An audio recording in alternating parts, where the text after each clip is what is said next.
Vasara. Vaikam paprastai tai yra džiugus laikas, kai nereikia eiti į mokyklą, daryti pamokų ar neiti į darželį, tačiau tėvams dažnai tai kelia tam tikrus iššūkius. Pavyzdžiui, vasaros stovyklos. Daug paprasčiau, kai šeima gyvena kartu, tėtis ir mama gyvena kartu, paprastai jie pasitaria, žino biudžetą ir nusprendžia, ar leisti ar neleisti į vasaros stovyklas.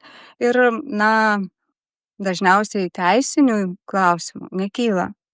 Tačiau jeigu vaiko tėvai gyvena atskirai, išsiskyrę yra, na ir tuomet dažnai kyla klausimas, tai kaip čia dabar mes dėl tų vasaros stovyklų? Ar turime mesti per pusę? Ar jeigu aš nusprendžiau, kad vaikas važiuos į vasaros stovyklą, ar galiu reikalauti pusę sumos iš kito vaiko tėvo?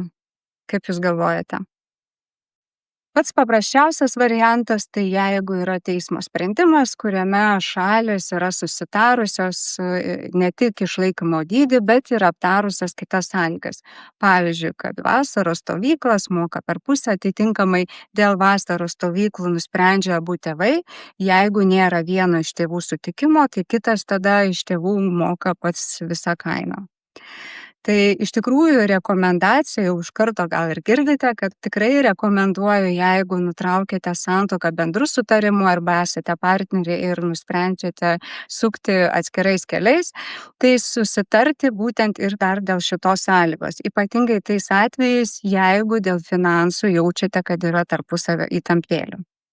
Jeigu yra teismo sprendimas, tačiau jame tik nustatyta konkreti suma, kad kiekvieną mėnesį ten tėtis ar mama teikia tam tikro dydžio išlaikymą, paprastai į šitą sumą neįeina stovyklos.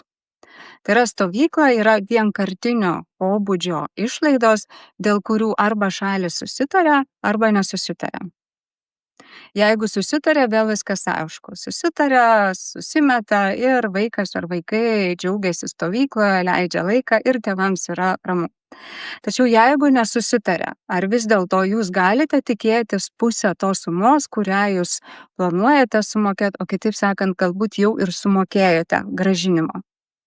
Pagal bendrąją taisyklę vasaros stovyklos išlaidos nėra priskiriamos prie būtinųjų išlaidų. Tai reiškia, kad jeigu jūs reikalautumėte iš kito vaiko tėvo ar mamos 50% tos sumos, kurią jūs sumokėjote už vaiko stovyklą, yra tikimybė, kad jūs jos ir negautumėte, net jeigu kreiptumėtės į teismą. Tačiau yra tam tikros išimtis.